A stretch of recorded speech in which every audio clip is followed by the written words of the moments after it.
Hola, ¿qué tal? Me da mucho gusto saludarlos. Estamos muy emocionados, muy felices de empezar con nuestro nuevo diplomado de Consejería Bíblica y ahora vamos a empezar nuestra clase 1, que es la introducción a la Consejería Bíblica. Pues bien, ¿qué es la Consejería Bíblica? Este es el proceso a través del cual un creyente maduro, contribuye al crecimiento emocional y espiritual de un hijo de Dios, o sea, de otro cristiano. ¿Por qué? Por medio del poder del Espíritu Santo, bajo la autoridad de la palabra y en el contexto, o sea, de una iglesia cristiana. ¿Para qué? Para que a través de las circunstancias de la vida, de la vida permitida por Dios, esta persona pueda glorificar al Señor, pueda crecer a la imagen de Cristo. Entonces la consejería cristiana, hermanos, es un ministerio para librar a las personas de las ataduras emocionales que les impiden la felicidad y les impiden tener una vida victoriosa en Cristo. Mira, la palabra consejería puede tener múltiples significados, pero fíjate, incluye el ofrecer consejos, el ofrecer exhortaciones, el compartir conocimientos y habilidades, el establecer metas, el que les vamos a ayudar a resolver conflictos. Y fíjate, usualmente los consejeros investigamos sobre el pasado. Por ejemplo, si el problema ocurrió hace una semana o durante la niñez, no sabemos, pero lo hacemos en un intento de que vamos a arreglar el presente, vamos a tratarlo de arreglar. Y muchas veces exploramos los posibles efectos de desbalances físicos y químicos, por ejemplo, del cerebro, que pueden estarle causando problemas psicológicos. Pues bien, una de las tareas de la iglesia, todos sabemos, es la de ayudar a las personas, ¿no es cierto? ¿Por qué? Porque la iglesia es un cuerpo en el que sus miembros, debemos de preocuparnos los unos por los otros. Debemos preocuparnos compartiendo sufrimientos y alegrías. La palabra nos dice en 1 de Tesalonicenses del 11 al 14 que nos edifiquemos unos a los otros, que nos amonestemos, que alentemos a los de poco ánimo, que sostengamos a los débiles y que seamos pacientes para con todos. Pues bien, entonces el consejero cristiano es el instrumento de Dios. ¿Para qué? Para la liberación emocional y para encaminar a un creyente hacia una vida plena, en donde pueda ser bendición para otros. ¿Amén? Pues bien, porque nosotros sabemos, hermanos, que las iglesias son como un hospital. ¿A poco no? Porque encontramos gente herida, encontramos gente lastimada por todas partes y debemos estar preparados bíblicamente con la palabra de Dios para ayudarles. Por ejemplo, una familia que en la pandemia perdieron a sus padres. Otro problema es un hijo adolescente que ahora ya no quiere ser niño, que quiere ser niña. Ahora, la hija adolescente que está enamorada de su amiga, con esto de la ideología de género, y que se quiere ir a vivir con la amiga, ¿qué le vamos a aconsejar? El hijo que anda vendiendo drogas, de una familia cristiana, eso es lo que vemos diario. El esposo que es adicto a la pornografía. En otra familia vemos que el padre es adicto al alcohol, que se pone violento y que golpea a la madre y a los hijos. En otra familia vemos que un hijo les avisa a sus padres que ya es gay. ¿Qué van a hacer los papás? En otra vemos que la mamá tiene cáncer. En otra vemos que el padre perdió el trabajo. Son puros duelos y están atravesando una gran depresión.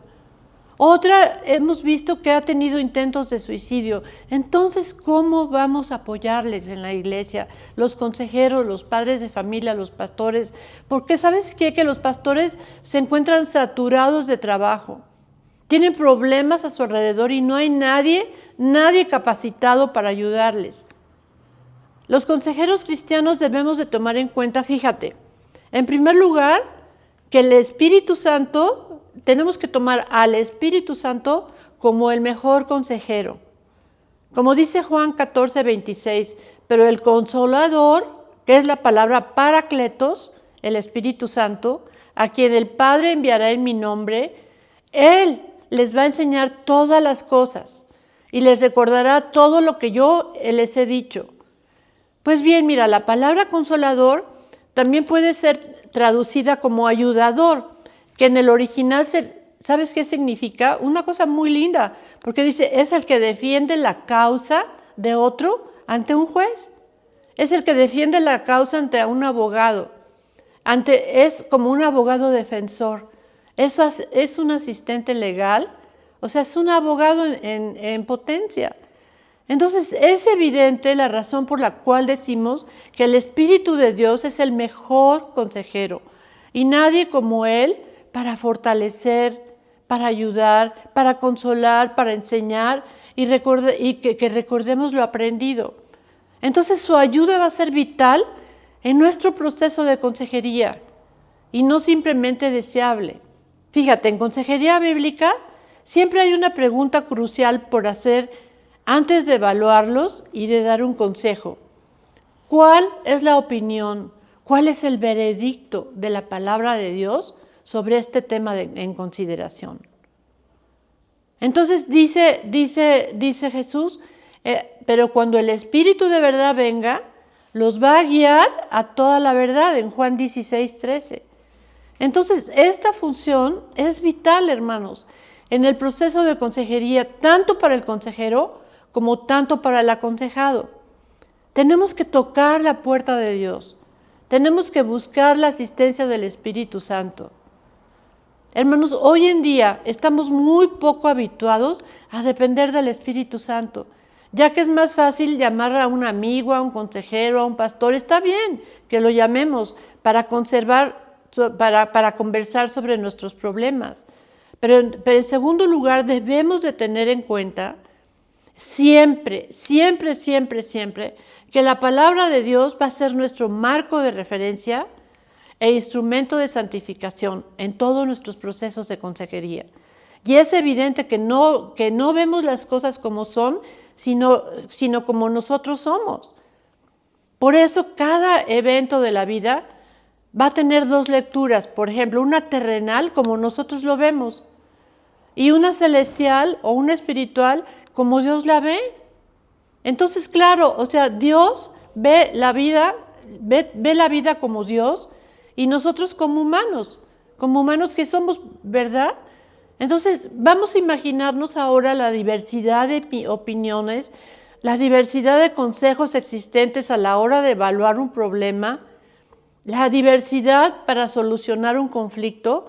Entonces, por eso es que necesitamos un marco de referencia objetivo para evaluar las diferentes circunstancias de la vida, como dice 2 Corintios 10:12.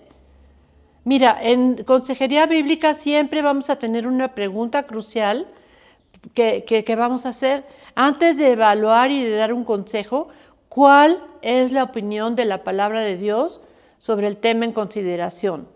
Entonces, nosotros ya sabemos, o sea, que la función de nosotros como consejeros es encontrar la aplicación de dicha sabiduría. Por otra parte, hermanos, vemos que la palabra de Dios es un elemento indispensable a la hora de estar aconsejando a un creyente, porque ya dijimos que la consejería bíblica en gran manera no es más que ayudar a otra persona en su proceso de santificación. Y creemos que es así, y por eso es imposible hacer consejería desapegados de la revelación del Espíritu Santo y de Dios. Porque Cristo enseñó esta verdad mientras oraba al Padre en el aposento alto en su última noche, ¿te acuerdas? Con los discípulos y les decía, santifícalos en tu verdad, porque tu palabra es verdad. En Juan 17:17.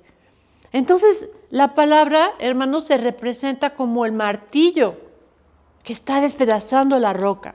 Es decir, que elimina de nosotros aquellas cosas que no lucen como Cristo. Entonces también se representa como el fuego que consume las impurezas. ¿Y cuáles son estas impurezas? Las impurezas de nuestros pensamientos, las impurezas de nuestras emociones, las impurezas de nuestras motivaciones. Entonces vemos que la importancia de las escrituras, dice toda escritura que es inspirada por Dios y es útil para enseñar, para reprender, para corregir, para instruir en justicia, a fin de que el hombre de Dios sea perfecto, equipado en toda buena obra. En toda buena obra. Esto lo vemos en 2 de Timoteo 3:16.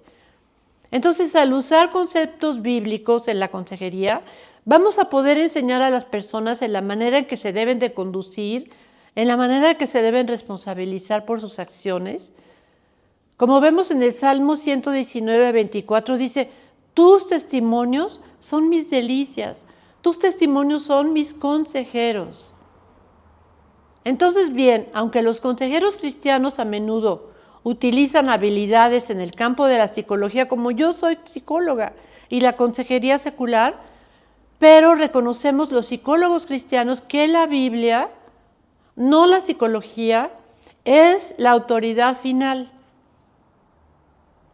Entonces, como dice la palabra, como todas las cosas que pertenecen a la vida y a la piedad nos han sido dadas por su divino poder, mediante el conocimiento de aquel que nos llamó por su gloria y excelencia. En 2 de Pedro 1:3, qué palabra tan preciosa. Entonces, la estrategia más importante de un consejero cristiano, ¿cuál va a ser? Vamos a ayudar a los clientes, a nuestros pacientes, a reemplazar las creencias erróneas que tienen. Vamos a reemplazar el error de la mentira del enemigo que se han creído. ¿Con qué lo vamos a reemplazar? Con la verdad de la palabra de Dios. ¿Y sabes qué? Que a medida de que se van desenvolviendo en sus vidas cotidianas, sabemos que la verdad, cuando es conocida, cuando es creída, cuando la verdad es obedecida, ¿saben qué? Libera a la gente. Y cuando la gente es liberada, sentimos que hemos cumplido nuestro verdadero llamado. Como dice Juan 8:32, y la verdad, y conoceréis la verdad, y la verdad que os hará libres. O sea, nosotros estamos entendiendo que estas palabras fueron pronunciadas o inspiradas por Dios en otro contexto, ¿verdad? Pero encuentran una excelente aplicación en la idea de que estamos desarrollando con respecto a la consejería bíblica. Fíjate, en tercer lugar también tenemos como la oración como el instrumento que nos va a permitir acceder ¿a qué? Al trono de la gracia de Dios. No oramos antes de iniciar una consejería bíblica para cumplir con los requisitos tradicionales. Oramos, ¿sabes para qué? Para buscar la sabiduría de Dios. En Santiago 1:5 así nos dice, y si alguno de vosotros tiene falta de sabiduría, pidámoslas a Dios, porque Él nos las va a dar en abundancia y sin reproche. Y les será dada. Y hacemos uso de ella porque no somos suficientes, hermanos. Tenemos que tener la sabiduría, el conocimiento de la palabra de Dios y el consejo del Espíritu Santo. La noche antes de elegir a sus discípulos, Jesús oró durante toda la noche. Esto lo vemos en Lucas 6:12. Y si Cristo oró, fíjate, Cristo oró durante toda una noche antes de tomar una decisión. Es lógico pensar, o sea, que nosotros, los consejeros, debemos de orar antes de aconsejar a alguien. Entonces, lo mismo deberíamos de hacer, o les aconsejo, que antes de aconsejar a alguien, tenemos que aplicar la oración. O sea, no oramos antes de iniciar una consejería bíblica, como les digo, para cumplir un requisito tradicional, sino estamos buscando el conocimiento, la sabiduría y el poder del Espíritu Santo. ¿Por qué? Porque la oración nos coloca en una posición de dependencia, de sumisión a nuestro Dios. Y Santiago aquí nos dice que es de gran ayuda a la hora de entender la oración y de su aplicación en el proceso que nosotros vamos a seguir en la consejería. Nosotros tenemos que enseñar al aconsejado a orar también, a orar por cada uno de los aspectos con los que está lidiando. Porque hay cosas, o sea, que no hemos recibido simplemente que porque no hemos hablado con Dios sobre esa dificultad o porque tenemos deficiencia, como dice Santiago, no tenemos porque no pedimos, no tienen porque no piden. Entonces Jesús también nos anima a orar en todo tiempo. Pidan y se les dará, busquen y hallarán, llamen y se les abrirá en Mateo 7:7. O sea, Cristo pronunció estas palabras en el contexto de la consejería, pero no hay duda, o sea, que sus enseñanzas van a encontrar aplicación en la consejería bíblica. Ahora bien, ¿cuáles son las metas en la consejería bíblica? Mira, la meta del consejero cristiano, como ya se los dije, es que la persona a nuestro cuidado madure, como dice Efesios 4:13, que dice que de este modo todos llegaremos a la unidad de la fe y del conocimiento del Hijo de Dios, a una humanidad perfecta que se conforme a la plena estatura de Cristo. Y nos dice, así ya no van a ser niños zarandeados por las olas y llevados de aquí para allá, por todo viento de enseñanza, como estamos viviéndolo ahora, y por la astucia y los artificios de quienes emplean artimañas engañosas. Más bien, al vivir la verdad con amor, conoceremos hasta ser en todo como aquel que es la cabeza, que es decir, Cristo. Amén. Entonces el consejero se va a ocupar de ayudar a las personas a que vamos a ayudarlos a cambiar sus actitudes, a cambiar sus acciones, a cambiar sus valores. Como por ejemplo es la hija que no obedece a su padre, la esposa que no respeta a su esposo. Les vamos a ayudar a que aprendan habilidades. Les vamos a enseñar, por ejemplo, cómo relacionarse con los demás. Les vamos a enseñar cómo no comunicarse. Les vamos a enseñar cómo orar, cómo pedir perdón, cómo reconocer, cómo van a reconocer y cómo expresar emociones. Hay gente que no expresa sus emociones, como ira, como temor, como ansiedad, como depresión. Les vamos a enseñar a entender las causas de sus problemas. Les vamos a ayudar a ser responsables de su conducta.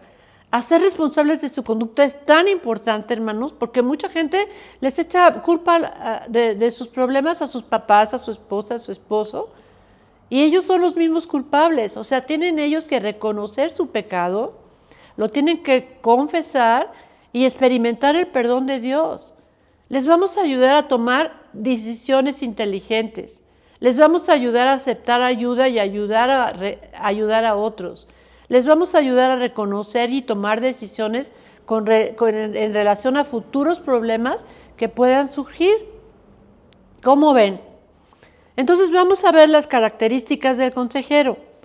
Si, por ejemplo, tú quieres ser un buen consejero, te voy a decir que el lugar para empezar va a ser contigo mismo. Contigo mismo y con tus propias características. O sea, porque si tú quieres llegar a ser un consejero efectivo, o sea, tienes que tener en primer lugar una relación personal con Jesús. Porque fíjate que va a haber ocasiones, o sea, cuando solamente, como les dije antes, el Espíritu Santo te va a poder dar la comprensión de un problema o de una solución. Porque va a haber momentos en las consejerías en que vas a requerir de una provisión sobrenatural, ¿de qué? De paciencia, de sabiduría, de conocimiento. Y habrá ocasiones en que la única receta, o sea la oración y la gracia de Dios para con nosotros.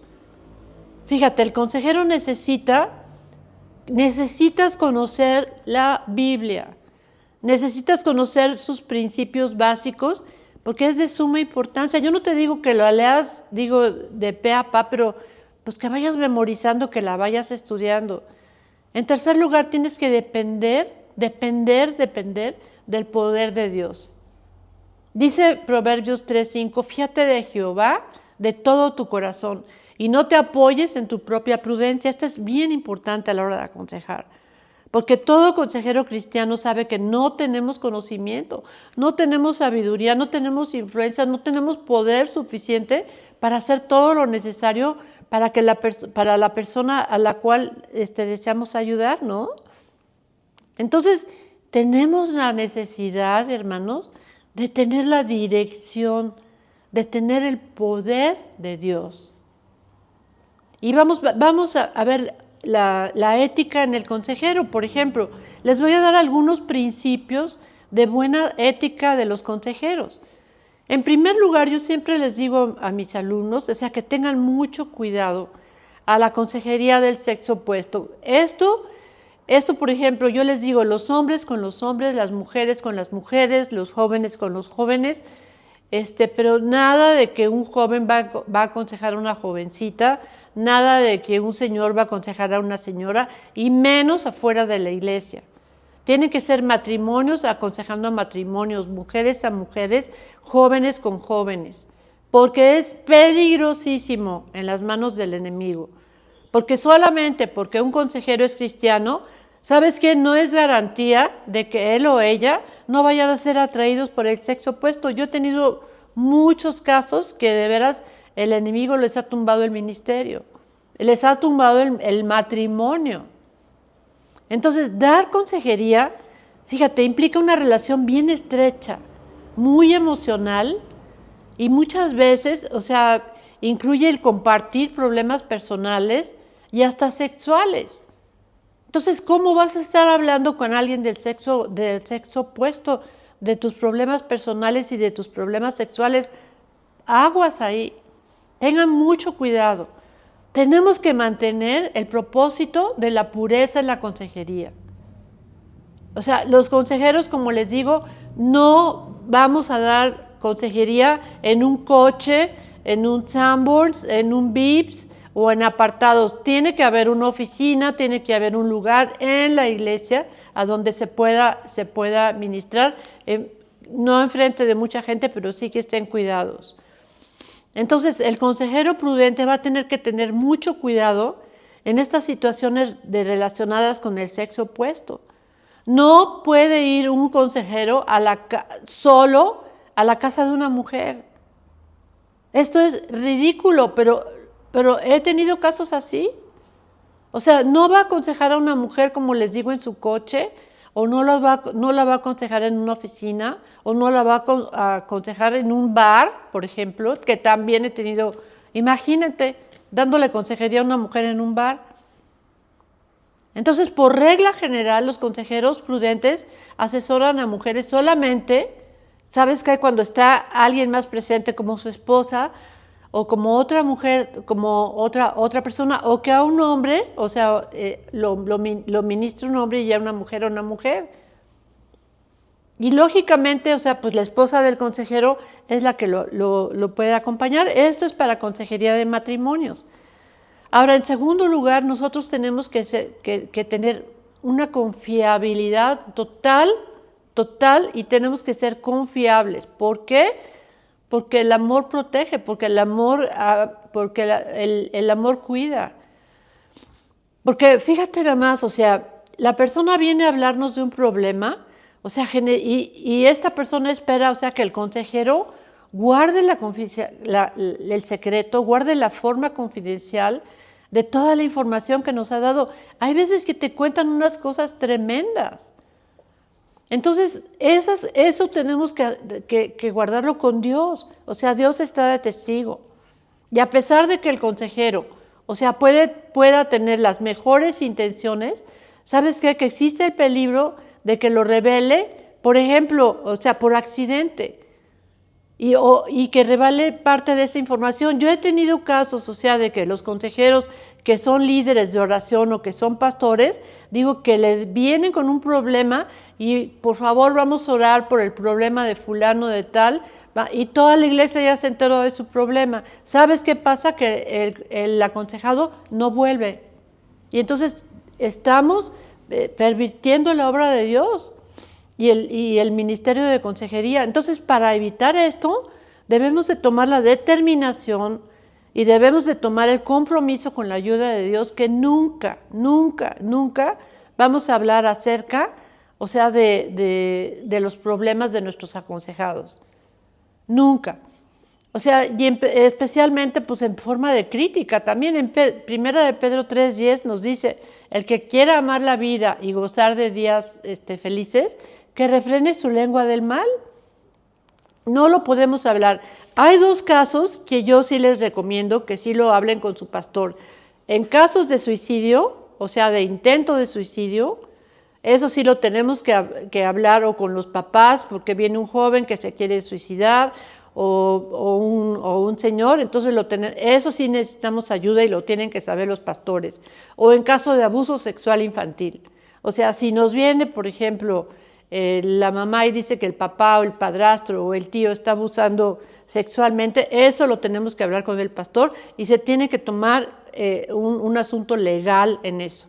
Esos son los dos únicos casos que les recomiendo que lo hablen. Lo demás, bueno, claro que pueden ustedes hablar con sus pastores o que te digan cómo está esta familia, bueno, pues tiene esto y esto y esto, y el pastor va a tener confidencialidad también y va a saber en qué les va, lo que les va a ayudar. Porque lo que escuchamos en consejería nunca debe de ser usado, como les digo, en sermones, en reuniones de oración, o discutido informalmente con otras personas.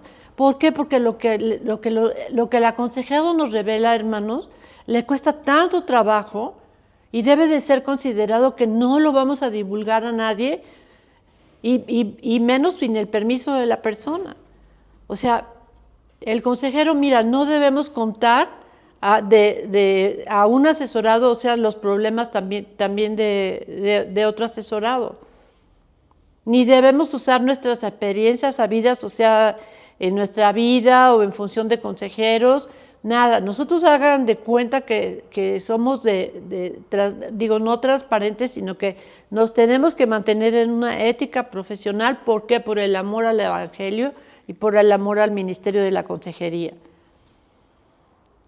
Entonces, eso se los recomiendo así ¿por qué? Porque como les digo, pues el amor protege. Y el consejero no debe de revelar, o sea, todos los secretos, ni yo diría que ni a la esposa, porque hay esposas que de repente sí son muy chismositas y van, ya sabes que lo que le pasó a fulano y que quién sabe qué. Entonces no podemos abrir puertas en nuestro ministerio. O sea, solo podemos hablar con el aconsejado y con Dios, porque como les digo, el amor cuida, el amor protege, como dice Corintios 13. Lo tenemos que cuidar, tenemos que apoyarlo, tenemos que acobijarlo. Y solo lo podemos, como les dije, hablar con el pastor en casos graves. O en casos también de violencia, eso se me olvidó decirles, en casos de violencia intrafamiliar, que viene la esposa y nos dice que el esposo la golpea todos los días. Entonces ahí sí tenemos que hablar con el pastor para que hable con el esposo. Tenemos que tener mucho cuidado, hermanos, con el manejo de la información que nos están dando. Y yo casi siempre, cuando hacemos las historias clínicas, yo les digo, guárdelos con llave en las oficinas del pastor. Nunca vayan a traer un folder así, porque imagínate que lo vea la esposa o imagínate que lo vea el esposo. Entonces me gustaría hablarles también de la manera de que nosotros tenemos que ponerle límites al consejero. Siempre el consejero debemos de poner límites al aconsejado.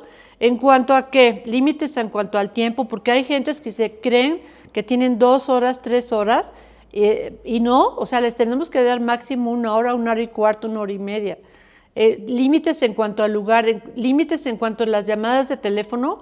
Yo casi siempre les doy mi teléfono y les digo que me manden mensajes, porque yo he tenido clientes y he tenido pacientes, hermanos, que me han hablado a las 3 de la mañana. Entonces tampoco digo, y eso no es de Dios.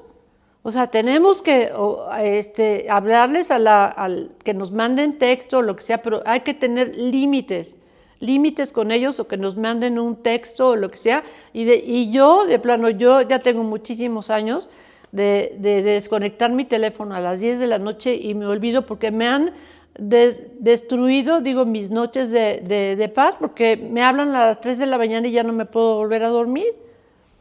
Entonces tenemos que orar por ellos, terminando la sesión, y entregárselos a Dios. O sea, entregárselos a Dios, Señor, yo te pido por él, ponle ángeles alrededor, que estés con él en este proceso de consejería. Tenemos que tener empatía. O sea, empatía es ponerte en los zapatos de él. O sea, ponerte en los zapatos de él como si fuera, yo siempre les digo que es como si fuera tu familia, como si fuera tu hija, como si fuera tu sobrino, como si fuera tu papá. Porque sabes qué, esto de tenerlos como nuestra familia, yo les digo, bueno, mi hija y mi hijo y y cosas así, y como que eso nos da nos va a dar como mayor entendimiento, mayor compasión, porque los estás viendo como, bueno, son nuestra familia en Cristo. O sea, tenemos que tener compasión y amor, porque de otra manera, o sea, nos faltaría si pensáramos en ellos como extraños. O sea, hay que tener el pensar con ellos, de ellos como familia, nos da muchísimo amor y compasión y comprensión. Entonces, lo que va a traer cambio en la vida de las personas que servimos y gloria a nuestro Salvador es la instrucción, o sea, la construcción de una relación amorosa, junto con la verdad de las Escrituras y a través de la obra del Espíritu Santo. Tenemos también otra técnica, tenemos que escuchar bien. También podemos amar a nuestros aconsejados como escuchándolos y no estándolos interrumpiendo. Casi siempre ustedes van a ver más adelante que les voy a hacer cómo se hace una historia clínica y una historia con propósito y cómo son las entrevistas. Tenemos que escucharlos. Escuchar bien, o sea, cómo implica, o sea, sentarse con la persona. O sea, esto implica sentarse con la persona en medio de sus emociones, estarlos oyendo y sus pensamientos. Escuchar bien, o sea, también quiere decir, o sea, que tenemos que tener paciencia. Significa hacer como preguntas, significa, o sea, demandar, o sea, el control, demanda nuestro autocontrol para no siempre estar respondiendo o dar tu opinión en ese mismo momento. O sea, sobre todo escuchar, ¿sabes qué? Escuchar bien, o sea, requiere mucho tiempo. Ahora bien, fíjate, la comunicación no verbal es muy importante. O sea, la buena comunicación no verbal incluye cosas como, por ejemplo, nosotros tenemos que tener los hombros relajados, una postura abierta, no tener mesas enfrente de nosotros, porque eso implica mucha lejanía, inclinarse hacia la persona. Yo soy muy apapachona y bueno, apapacho a las mujeres, a las niñas, a las jovencitas. Claro que no voy a apapachar a un señor y ustedes tampoco, pero nosotros tenemos que cuidar nuestra calidad vocal, o sea, mantener un contacto visual y sobre todo, sabes que nuestra actitud de que nos están contando algo, y yo siempre les digo a mis alumnos, pongan cara de póker, o sea, de que no te haz de cuenta de que te están contando los peores errores, los peores horrores y las gentes, ¡ay! No me digas que te pasó esto, y ay, ¿cómo es posible? Gloria a Dios, abortaste. No, o sea, tenemos que estar siempre ecuánimes y como haz de cuenta que nos están diciendo lo peor de su vida, pero tampoco, porque entonces ¿sabes qué pasa? Que el aconsejado lo asustas. Tenemos nosotros después, o sea, que confrontar con la verdad bíblica, porque la clave final para establecer una relación de confianza con un aconsejado es una ventaja, o sea, de que los consejeros bíblicos, o sea, que el resto del mundo psicológico no tiene, fíjate. El mundo psicológico no tiene la verdad de la palabra de Dios, no tiene una relación adecuada, con un aconsejado no está completa, o sea, sin la verdad de las Escrituras habladas con gracia en sus vidas. ¿Estás de acuerdo? O sea, puede que no siempre se sienta amoroso al confrontar O sea, que no nos sintamos, por ejemplo, confrontar, bueno, los tenemos que confrontar con su pecado, los tenemos que confrontar con su responsabilidad y decirle la verdad a un aconsejado. Eso es nuestra técnica. Y a veces el aconsejado muchas veces no va a responder bien al confrontamiento. No, a veces no va a responder bien a la verdad, aun si esta ha sido comunicada con amor. Pero pues eso no nos va a importar, nosotros lo tenemos que aconsejar, lo tenemos que confrontar. O sea, pues, pero el asunto, o sea, no es si el aconsejado, o sea, responde bien en este momento o no, porque aunque parezca que vamos a lastimar en el momento, el amor verdadero, ¿qué? Solo dice la verdad. ¿Estás de acuerdo? Porque Jesús es descrito como el maravilloso consejero. Y todo el Nuevo Testamento, o sea, está lleno, o sea, de ejemplos de creyentes que se quedaron, o sea, que ayudaron, que dieron consejería, que cuidaron el uno del otro. Por ejemplo, fíjate, hace muchos años un judío llamado Pablo se interesó por un muchacho llamado Timoteo. Y a Timoteo le aconsejó para que usara sus dones, para que Timoteo usara su liderazgo. Bernabé, fíjate, tomó a su cuidado a Marcos, ¿te acuerdas? Y llegó a ser un miembro muy, muy importante de la iglesia. Mardoqueo no aconsejó a su prima Esther y después se convirtió en reina. Fíjate Noemí, ¿cómo aconsejó a Ruth? La aconsejó para que encontrara un esposo cariñoso. Moisés no aconsejó y capacitó a Josué. ¿Y qué fue Josué? Un gran líder, ¿verdad?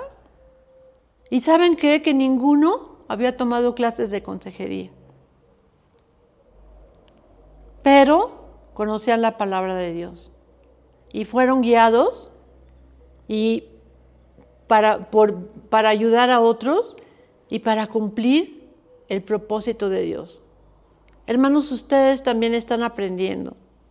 Ustedes también están capacitándose para ayudar a los necesitados, a los sufridos, porque el Señor tiene un gran plan para su vida. Que el Señor los use con bendición y que Dios los bendiga.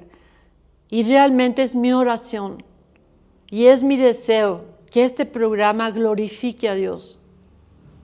Que desarrollen un programa de formación de consejeros. De formación de consejeros cristianos, ¿con qué? Con el fin de influenciar, con el fin de que reaviven, de que restauren, de que capaciten a la iglesia de Cristo para aconsejar con la palabra de Dios. Y en esta primera clase yo le doy gracias a Dios. Padre, yo te doy gracias, Señor, por este día, Señor, por este curso de consejería, por estas clases, Señor, por este diplomado que tú lo has permitido hacer, Señor. Y te pido en el nombre de Jesús que bendigas a todos los que están tomando, que les des consejería, que les des capacitación, Señor, de tu conocimiento, de tu sabiduría y de tu voluntad. Te pido que lo bendigas, porque yo sé, Señor, que tú tienes un plan maravilloso para cada iglesia, Señor, para cada padre de familia, para que crezcan, para que ayuden, para que puedan ayudar a tus ovejas, Señor. Gracias, Señor, porque tú eres, Señor, nuestro consejero. Tú eres nuestro Dios fuerte, tú eres nuestro Dios admirable, tú eres el príncipe de paz. Gracias, Señor, porque tú veniste a predicar las buenas nuevas a los cautivos, a vendar a los abatidos de corazón y a predicar las nuevas a los cautivos. Hermanos, que Dios los bendiga y nos vemos a la próxima.